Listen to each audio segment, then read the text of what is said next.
LLB LLM कर रखा है और इनकी पूरी टीम है, आपकी लीगल टीम है और हमारी अब पूरी लीगल टीम है और आर.के. शर्मा जी की लीगल टीम है। और आर.के. शर्मा जी की ये खासियत है कि जब कॉन्फिडेशन की हमने स्ट्राइक करी और कॉन्फिडेशन को लेके हम चले, जो हम पूरी कॉर्पोरेशन के लिए हैं, जो हमने लड़ाई लड़ी कि कॉर्पोरेशन को एक किया जाए, पेंशन्स को और सैलरीज को बराबर किया जाए, उससे पहले भी जितने भी हमारे फोरम के जितने भी प्रोटेस्ट हुए उसमें आर.के. शर्मा जी आए, हमारे दूसरे डिपार्टमेंट से भी आते रहे, DDA से सारे रिप्रेजेंटेशन आते थे, दिल्ली जल बोर्ड से सारे आते थे, लेकिन आर.के. शर्मा जी अपनी टीम को लेके आए, हमारे ई ब्लॉक में आए और पूरी आपको ध्यान हो अगर आपने अटेंड करा, इंजीनियर्स का एक्टिविटी रोल ज़्यादा नहीं रहते, 8-8, 10-10 वकील होते थे इनके साथ में और इन्होंने खड़े होकर ऐलान करा कि रिप्रेजेंटेशन के पूरे कॉर्पोरेशन के एम्प्लॉय के साथ में है और हम फ्री लड़ाई लड़ेंगे, फ्री वो करेंगे। और इन्होंने हमें मेरे ऊपर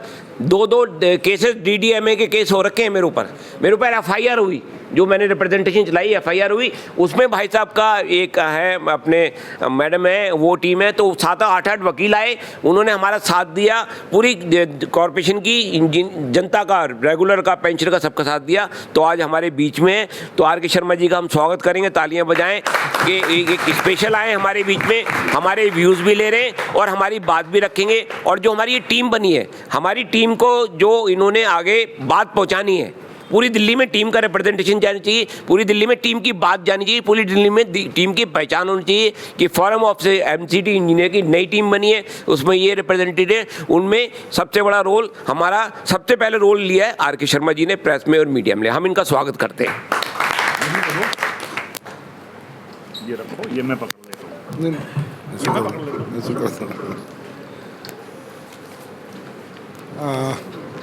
खान साहब ने कुछ ज़्यादा ही तारीफ़ कर दी, ऐसा कुछ है नहीं। मैं बहुत ही 1 मिनट में अपना इंट्रोडक्शन देता हूँ। मैं 1980 में जूनियर इंजीनियर DDA में अपॉइंट हुआ था और 20 साल की सर्विस के बाद फिर मैं वहाँ से चला आया। उसके बाद मैंने लॉ शुरू की, LLB किया, LLM किया और भी बहुत सारे काम किए। और अब पिछले 2 साल से मैं एक चैनल चला रहा हूँ, your mind opener, YouTube channel है, लेकिन उसमें मैं ख़ास तौर से इंजीनियर्स का और एडवोकेट्स का या किसी का भी इंडिविजुअल कोई भी सोशल मुद्दा होता है, पर्सनल ग्रीवेंसेस होती है, उसको उठाता हूँ और उसको प्रॉपर जगह तक पहुँचाता हूँ, कॉम्पिटेंट अथॉरिटी तक उसकी आवाज़ को पहुँचा करके उसका सॉल्यूशन निकालता हूँ। और जब तक सॉल्यूशन नहीं निकलता मैं उसके पीछे पड़ा रहता हूँ। ये हमारा इसका चैनल का मकसद है। और इसी तरह की कार्रवाई जब पहले MCD में स्ट्राइक हुई, सिविक सेंटर में धरने हुए, हमने सब कुछ किया, वो मेयर्स की मीटिंग हुई, जो भी हुआ क्या, अभी जो बातचीत मैं सुन रहा था, मैं 2-3 बातें अपनी तरफ से कहना चाहता हूँ। एक तो सबसे पहली जो बात आती है हम इंजीनियर्स की, वो सोशल सिक्योरिटी, डिग्निटी और हमारी प्रेस्टीज की आती है। हकीकत ये है, मैं भी जानता हूँ, आप भी जानते हैं, आप भी जानते हैं, हमारे ऊपर मिनिस्ट्रियल कैडर हावी है। हमें अगर अपनी फाइल दिखानी है विजिलेंस में या कहीं किसी अपने CR सेल में या पर्सनल ब्रांच में अपनी फाइल चेक करनी है, तो हमें 500-1000 रुपये उस बाबू को जो 10वीं पास है उसको देना पड़ेगा। और उसको मैं भी देता हूँ, आप भी देते हैं, और वो हमें सोचता है हमारी मुर्गी है। हम उससे 10 गुना ज़्यादा पढ़े लिखे होकर भी उसको कहते हैं सर हमारा ज़रा प्लीज़ कर दीजिए, पैसे भी ले लीजिए और कर दीजिए। और इसका एक बहुत बड़ा कारण ये है कि हमारी यूनिटी में कहीं ना कहीं कमी आती है। अगर उसे ये पता हो कि उसने किसी XYZ मान साहब की बात को नहीं माना, फाइल नहीं दिखाई या कोई बदतमीजी करी, तो 100 मान अभी 10 मिनट बाद खड़े हो जाएंगे और तुम्हारा भूत बना दिया जाएगा, तो वो कभी बदतमीजी नहीं करेगा। लेकिन रियलिटी ये है, मैं हर डिपार्टमेंट में जाता हूँ, वहाँ अक्सर लोग परेशान रहते हैं, और ख़ास तौर से वो लोग जो रिटायरमेंट के नज़दीक हैं, जिनका साल 6 महीने रह गया, वो अपनी जब फाइल पूरी करवा रहे होते हैं ना, उन्हें किस तरह मिन्नतें एक 10वीं पास क्लर्क से LDC से करनी पड़ती हैं, किस तरह हिमाकत उनकी मतलब होती है कि वो बेइज्जती करते हैं एक तरह से, मैं कहूँगा। और वो सब सहन करता है just to avoid the litigation, just to avoid the further, कोई झगड़ाबाजी नहीं करना चाहता। तो इसके लिए जो फोरम है, ये फोरम का मतलब केवल बैठ के चाय पीना नहीं है दोस्तों, इसके बहुत बड़े मायने हैं। ये सब चिल्लाते हैं यूनिटी होनी चाहिए, यूनिटी होनी चाहिए। हम जैसा अभी वो भाई ने कहा कि मैंने वो ऑर्डर इम्प्लीमेंट नहीं होने दिए, वो ऑर्डर रिवोक हुए, सस्पेंड नहीं होने दिया, या 1-2 और लोगों ने स्टैंड लिया, उन्होंने कहा ये इंडिविजुअल लेवल पे हो गया। लेकिन हकीकत ये है, हम बंद कमरे में बैठे हैं, हम इंजीनियर्स कहीं ना कहीं कमज़ोर होते हैं। कहीं ना कहीं टेक्निकली कमज़ोर होते हैं। जैसा भाई साहब ने कहा कि हमें प्रोफेशनल एथिक्स पे भी काम करना पड़ेगा, प्रोफेशनलिज्म भी थोड़ा सा साउंड करना पड़ेगा। कहीं ना कहीं हम दूसरी वजह से, मैं यहाँ डिक्लेयर पब्लिकली नहीं कर रहा हूँ, उस वजह से हम अपने को कमज़ोर मानते हैं कि हमें सामने वाला काउंसलर, सामने वाला कोई और बाहर का आदमी या ऑफिसर या डीसी या XYZ कोई भी हमें दबा लेगा, क्योंकि हम कहीं ना कहीं कमज़ोर हैं। वो हमारी उस कमज़ोरी का फ़ायदा उठाता है। तो वो कमज़ोरी का फ़ायदा ना उठाए, उसके लिए फॉरम काम करती है। ये फॉर्म जो है उसके लिए काम करती है। हमें सोशल सिक्योरिटी होनी चाहिए। एक भाई साहब ने बहुत बढ़िया बात कही, खान साहब ने, मैं ज़्यादा टाइम तो नहीं ले रहा सर? नहीं। अच्छा, तो एक इन्होंने बहुत बढ़िया बात कही, किसी की बाई चांस कोई अनटोवर्ड इंसिडेंट हो जाता है, डेथ हो जाती है, या सीरियस इलनेस हो, सिकनेस हो जाती है, कैंसर हो जाता है, या कोई और जिसमें बहुत पैसा लग जाता है, तो अभी जो सिस्टम बनाया कि भाई एक दिन की सैलरी ले ली जाए या कुछ चंदा एकदम इकट्ठा किया जाए, लोगों से रिक्वेस्ट की जाए, मेरा छोटा सजेशन ये है कि परमानेंट इस फोरम के तहत एक ऐसा बोर्ड बना दो, एक ऐसी कमेटी बना दो, वेलफेयर कमेटी, जहां हर एम्प्लॉय एक स्पेसिफिक अमाउंट हर महीने जमा करे। इन केस उसके साथ कोई घटना होती है तो उसके परिवार को ये ना लगे कि हम किसी के दान से पल रहे हैं या किसी की हम खैरात पे पल रहे हैं, उसके ये लगे कि मेरा ही पैसा था, मैं उसका हिस्सेदार था, चाहे मैंने 100 रुपये दिए या मैंने 1 लाख दे चुका, मुझे कोई फर्क नहीं पड़ा, हर महीने मैंने 100 रुपये या 500 रुपये दे दी।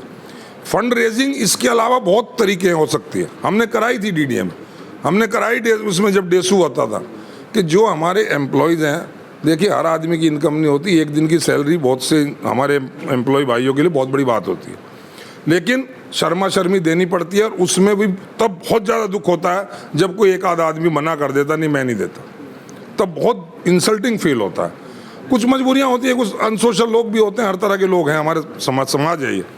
तो फंड रेजिंग जो होनी चाहिए, हमारे पास 500 कॉन्ट्रैक्टर हैं, हम उनको कह सकते हैं, अंडर प्रेशर ले सकते हैं, भाई आप जो है 5-5 हज़ार रुपये हमें दीजिए, ऐसा इंसिडेंट हुआ, वो हो सकता है। या साल में कोई 1-2 इवेंट हम फोरम के तहत उस पर कर सकते हैं, जो फंड रेजिंग इवेंट हो, जिसमें हम कोई प्रोग्राम करें और उसमें कहें भाई ये पासिस हैं, हर एक्शन को दे दिए, आपको ये पास दे दिए हमने 50,000 रुपये के, आप खुद दो, किसी को प्राइवेट आदमी को दो, हॉल में बुलाओ, हम प्रोग्राम देंगे, आप 50,000 रुपये के कूपन हमें करके दो कैश, ये हम वेलफेयर फंड में डालेंगे। तो उस तरीके से भी 50 लाख रुपया साल में इकट्ठा हो सकता है, या करोड़ भी हो सकता है, डिपेंड करता है आपने प्रोग्राम क्या दिया। ये बहुत सारी तरीके हैं जो हो सकते हैं, जो फोरम बैठ के डिसाइड कर सकती है। तीसरी बात, जो कॉन्ट्रैक्ट वाली बात चल रही थी, कॉन्ट्रैक्ट पर जो लोग हैं, बिल्कुल सीधा और साफ और 2 टूक एक रिजोल्यूशन पास होना चाहिए सर, कि अगर कोई भी इंजीनियर अपॉइंट होता है, या जैसे अभी मैं बड़ा सरप्राइज हुआ कि AE भी कॉन्ट्रैक्ट पे ले रखे हैं। अरे जब तुम्हारे पास JE कॉन्ट्रैक्ट पे हैं, आप उसे रेगुलर करके प्रमोट करके AE बनाओ ना, और JE और ले लो कॉन्ट्रैक्ट पे, अगर लेनी है तो। AE को भी कॉन्ट्रैक्ट पे ले आए, कल को एक्शन को भी कॉन्ट्रैक्ट पे ले आओगे, तो फिर तो वो बेचारा JE, अभी भाई साहब ने कहा 24 साल से मैं JE हूँ, तो फिर रिटायरमेंट भी JE पे हो जाएगा। मैं AE से ही 24 साल में आप देखो ना दूसरे कैडर्स में क्या हो रहा है, दूसरे कैडर्स में क्या हो रहा है। तो ऐसी एक पॉलिसी, ये ना इंडिविजुअल मैं बना सकता हूँ, ना आप बना सकते हैं, ना आप बना सकते हैं। ये जो फोरम बनी है, जिसमें आप जैसे लोग, लर्नड लोग हैं, एक्टिव लोग हैं, एक्टिविस्ट हैं, आप सब मिलके अपनी बात, जैसे आज ये मीटिंग हुई है, टारगेट बना लो, महीने में 1 मीटिंग करनी है, चाहे कैसे भी करें, कहीं भी करें, ज़रूरी नहीं है उसको बहुत महंगी जगह किया जाए या सस्ती जगह, कहीं भी बैठ जाओ, बैठ के 2-3 घंटे मंथन करो, इंडिविजुअल प्रॉब्लम्स को सॉल्यूशन लाओ। किसी की इंडिविजुअल प्रॉब्लम, ही बताया कि दिसंबर से तनख्वाह नहीं मिली किसी लेडी की। अब आप सोचिए कि आज 9वां महीना चल रहा है, 8-9 महीने जिस परिवार में तनख्वाह नहीं आई, उसकी क्या हालत होगी, वो किसके दरवाजे पे जाके ठोकर खाए। तो वो चीज़ें फोरम को अपने लेवल पे उठानी चाहिए, और पकड़ो गिरेबान, भाई तुम अपनी तनख्वाह बंद करो, हमारी दो। उनको तो मिल रही है ना, जो कॉम्पिटेंट लोग हैं, उनको तो तनख्वाह एक दिन नहीं रुक रही ना। अब बेचारे JE की रोक लो, AE की रोक लो, या और किसी की रोक लो, इससे तो कोई मतलब नहीं। तो ऐसी बहुत सारी चीज़ें हैं जो हम सब मिलकर कर सकते हैं, बहुत कुछ हो सकता है। और आप सब लोग तो बड़े अपने आप में, मैं देख रहा हूँ, बड़े कॉम्पिटेंट लोग हैं, बड़े एक्सपीरियंस लोग आपके साथ बैठे हैं।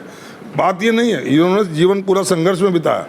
हमने सबसे पहले 90s में, सब शायद 90s में दिल्ली इंजीनियर्स एसोसिएशन की नींव रखी थी।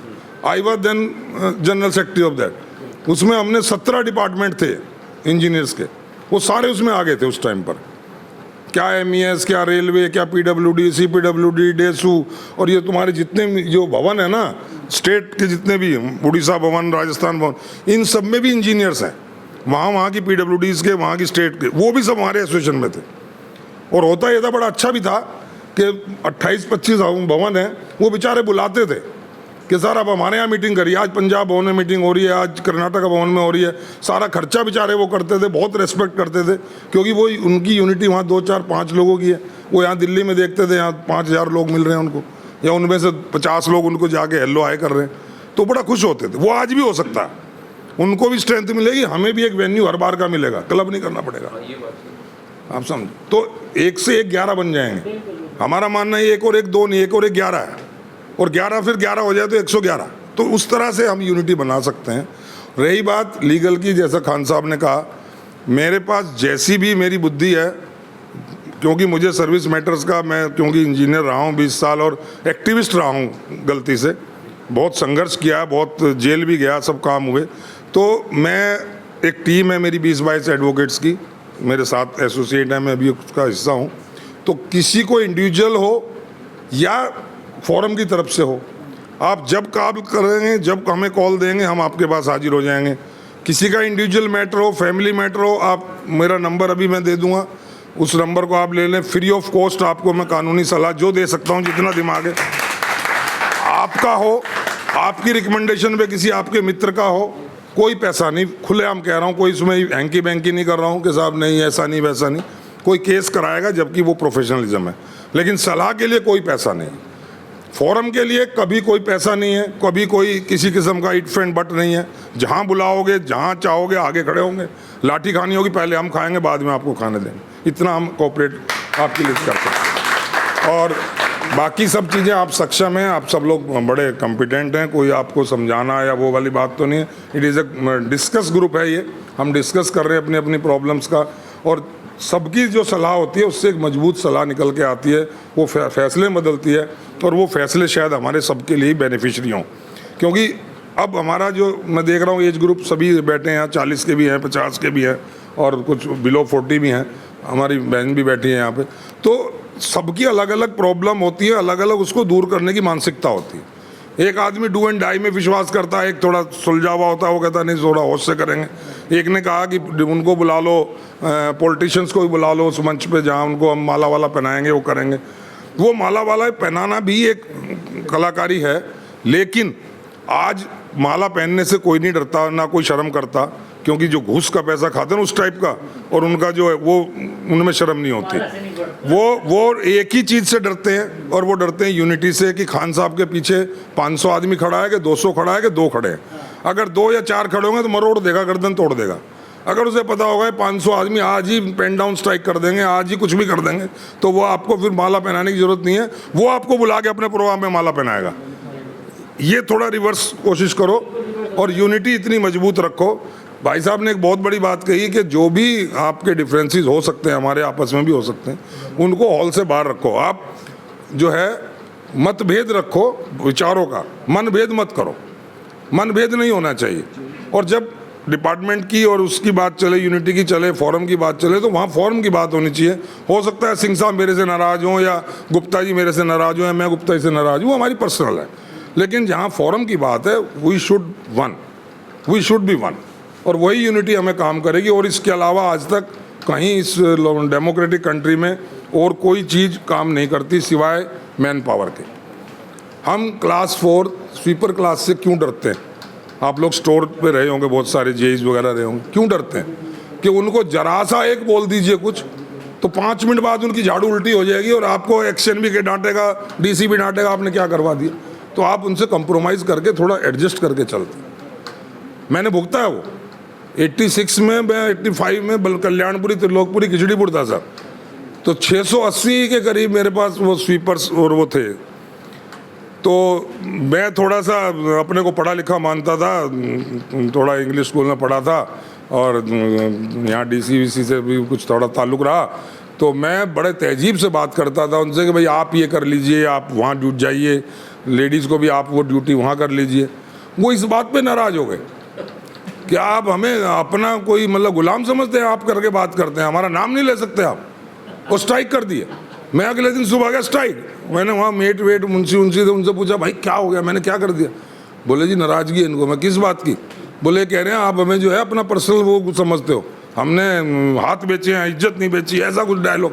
तो मैं क्या हुआ? बोले आप करके बात नहीं, इनसे नाम लेके करो, राम सिंह दौड़ के जा, श्यामवती इधर आ, तब ये अपना मानेंगे हैं। और फिर मैं ऐसा रमा, फिर मैं गाली भी देने लगा उनको। तो वो कहते हैं हमारा बिल्कुल घर का आदमी गाली दे के बात करता है। तो साहब वो एक कंप्रोमाइजिंग मतलब स्टेज है वो, क्योंकि हमें मैन पावर से डर लगता है। हमें था को स्ट्राइक कर देंगे, और उसकी स्ट्राइक से भी डर नहीं है, वो स्ट्राइक करते ही ऊपर के अफसर हमारे गर्दन पकड़ लेंगे। ये क्यों हुआ? You are responsible for that. जैसे अभी बताया कि वो लैंडफिल का मामला उठाया कि वहाँ सस्पेंड कर दो, ये रिवायत चल गई just to satisfy the media and public, JE को या ई को उठा के सस्पेंड कर। क्यों कर दें भाई?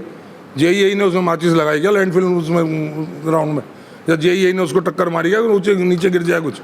तो ये चीज़ें जब भी होती हैं जब हमारे पास यूनिटी ना हो। ये सारी बात कहने का मेरा एक ही मकसद है। ये फॉर्म जो आपने बनाई, आपको सबको बहुत बहुत हार्दिक बधाई।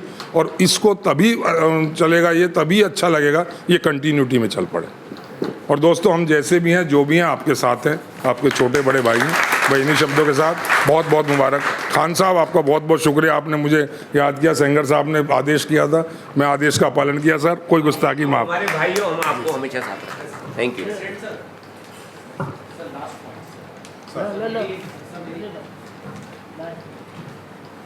सर मेरी रिक्वेस्ट है सर, सबने बहुत रेलेवेंट पॉइंट्स रख दिए, बट सर एक चीज़ जो मुझे फील हो रहा है लैकिंग है कि सर हम प्रायोरिटाइज नहीं कर रहे हैं। मतलब everything can not be a priority, हम सब कुछ पुट अप नहीं कर पाएंगे। तो सर अगर आप एक बार अनाउंस करवा दें कि what are the points we are taking on priorities. Sir वो काम ये करेंगे। मैं बताता हूँ।